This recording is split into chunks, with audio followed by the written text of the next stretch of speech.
सच कहूँ तो मुझे घूमने का बिल्कुल ही शौक़ नहीं है। मैं परिवार के साथ रहना और उनके साथ टाइम स्पेंड करना बहुत ज़्यादा अच्छा महसूस करती हूँ और उसमें मैं खुश रहती हूँ। पर पिछले 5-6 सालों में हमारे बच्चों ने मुझे बहुत घुमाया और उसी के लिए मैं सबका, अपने बच्चों का शुक्रिया अदा करती हूँ कि अभी उन्होंने प्रोग्राम और ये ट्रिप बनाया चेन्नई का, और वहाँ से नज़दीक के जितने भी जगह थे वो सब घुमाने का उन्होंने प्लान किया और आज वो हमें लेकर के आ गए रामेश्वरम। आप सभी का बहुत बहुत स्वागत है मेरी ज़िंदगी में और रामेश्वरम में। और रामेश्वरम में उस जगह जहाँ मैं कभी सोच भी नहीं पा रही थी कि मैं कभी अपनी ज़िंदगी में आऊँगी, राम सेतु पर। ये धनुषकोडी है और अब हम पहुंच रहे हैं अपनी मंजिल पर। हाय, गुड मॉर्निंग। आप सबका बहुत बहुत स्वागत है। सुबह के 6 बजे है और हम अभी इस वक्त में राम सेतु पे हैं।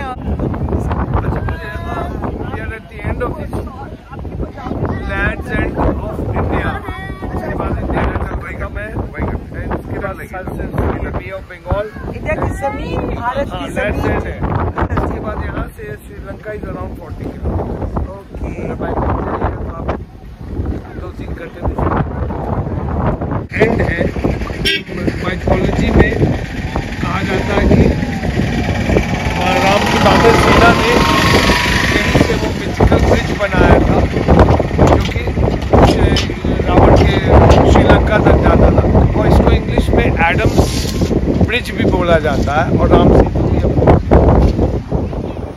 और जब ये युद्ध समाप्त हुआ तो श्री रामचंद्र जी से निवेदन किया गया कि ये जो ब्रिज बना है, सेतु बना है, इसे ख़त्म कर दिया जाए। तो श्री रामचंद्र जी ने अपने धनुष से तीर चलाकर इस सेतु को ख़त्म कर दिया था। तो तब से इस जगह का नाम धनुषकोडी हो गया।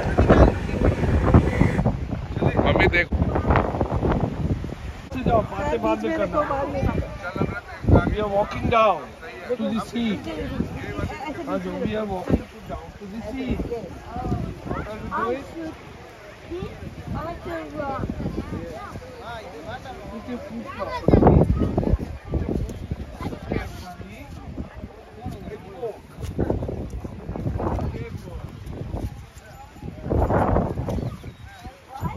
Hey!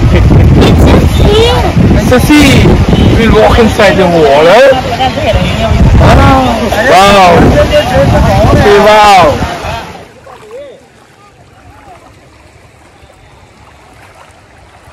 It's a sandbar.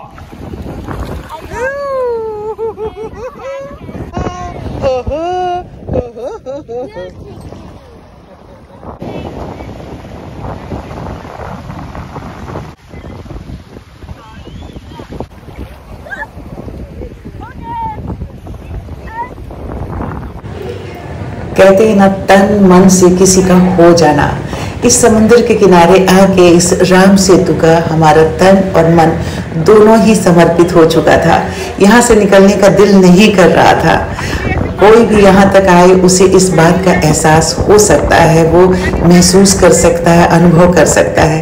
वही अनुभव हमें भी हो रहा था। बस ऐसा लग रहा था कि ज़िंदगी जो है पूरी की पूरी यहीं पे समर्पित हो जाए। पर यहाँ से हमें निकल के जाना भी था। थोड़ी देर तक बच्चों ने अपनी अपनी तरह से यहाँ आत्मसात किया इस विहंगम दृश्य को, और उसके बाद हम यहाँ से निकले। और जब यहाँ से वापसी जाते हैं तो बाईं तरफ हमें मिलता है ओल्ड धनुषकोडी जगह। यहाँ पे कभी व्यापार हुआ करता था आज से 55-56 साल पहले। 1964 में सुनामी आई और सब कुछ तहस नहस हो गया। एक गांव बसाया था जहाँ रेलवे स्टेशन, हॉस्पिटल, व्यापार का हब हुआ करता था ये जगह। हम वहाँ से निकल के आए, यहाँ आकर के जो मंदिर है उसके सामने थोड़ी देर हमने विश्राम किया और फिर यहाँ से नारियल पानी वगैरह पी करके हम सब जो है फिर वापस निकले।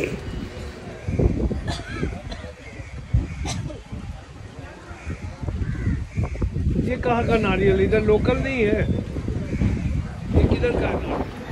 ये राम सेतु पर ही है कोडंडा रामा टेम्पल। इसे अंदर से तो हम नहीं जा सके क्योंकि हम सुबह सुबह आ गए थे और इसमें हमारे ग्रुप में कुछ लोगों ने स्नान नहीं किया था, तो इसलिए हम अंदर नहीं गए। पर बाहर से हमने देखा और इसके इतिहास को जानने की हमने कोशिश की।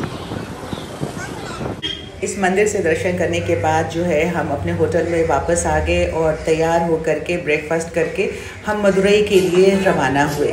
मदुरई में हमें मीनाक्षी मंदिर का दर्शन करना था, देवी का दर्शन था, पर वहाँ की ये पतली पतली गलियाँ हमारी सही जानकारी की वजह से हम दर्शन से वंचित रह गए। यहाँ ना गाड़ी पार्किंग की कोई जगह ही हमें नहीं मिली। जो लेन है मंदिर में जाने का ना, वहाँ तक पहुँचना ही अपनी कार से, चूँकि हम आए थे तो बहुत ही मुश्किल हो रहा था, तो हमने दूर से ही गुज़रते हुए दर्शन किया। और उसके बाद हमने वही मदुरई में ही लंच ब्रेक लिया था। लंच करने के बाद फिर वहाँ से निकले थे और तब से कंटिन्यूसली ड्राइव हो रहा था। और अभी हम आके रुके हैं कहाँ, किसी हाईवे पे है, रुके हुए हैं। और यहाँ सिर्फ हमने एक टी ब्रेक लिया है क्योंकि जो हमारे सारथी हैं अभी तो फ़िलहाल अंकुर गाड़ी चला रहे थे, अब एक चेंज करेंगे तो अब कमल चलाएंगे। तो चाय ब्रेक तो बनता ही है, चाय लेने के बाद थोड़ी सी ऊर्जा आ जाएगी। इसकी बातें जो होती है ना, सारी बातें इसकी ऐसे ही होती रहती है ना। तो कुछ कमेंट आप करें, बताएं। मीनाक्षी मंदिर का दर्शन नहीं हुआ हम लोगों को, सैड हो। किसी दर्शन नहीं हुआ कि मदुरई की गलियां इतनी ज़्यादा कंजेस्टेड हैं और अप्रोच रोड शायद हम लोग को समझ नहीं आया, पता नहीं चला। बहुत देर तक आप लोग से निवेदन है, गुजारिश है कि जब भी जाएं तो कहीं पार्किंग शहर के थोड़े से बाहर, मतलब न्यू टाउन में लगा दें और लोकल 3 व्हीलर लेके जाएं तो आप सीधा पहुंच जाएंगे। तो ये भव्यता का एक आपको दर्शन होगा जो हम लोग करते हैं। तो हमसे हो नहीं सका और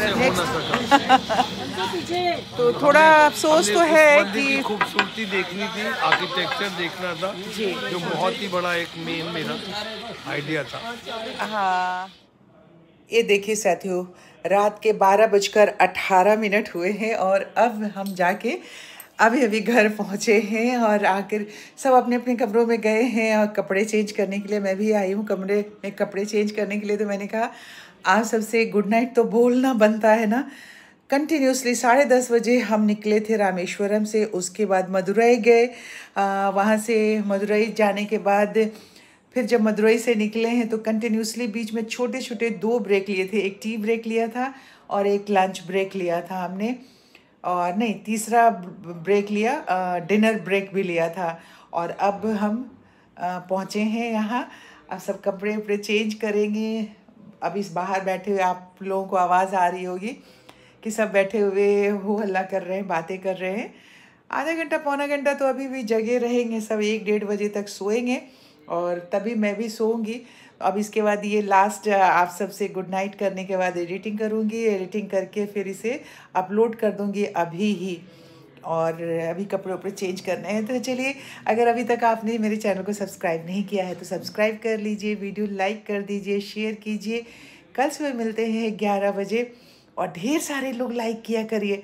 लाइक करने में क्या कमी करना है, हर चीज़ अच्छी ही हो सकती है। और इतने अच्छे वाइब्स आप लोगों की तरफ से आते हैं, इतने अच्छा प्यार मिलता है मुझे कि उसमें कहीं आप सबके दिल में किसी के लिए कोई चीज़ कमी नज़र ही नहीं आती है। तो फिर मेरे लिए क्यों नहीं ना। तो सब लाइक कीजिए, शेयर कीजिए, सब्सक्राइब कीजिए चैनल को। Bye bye, good night.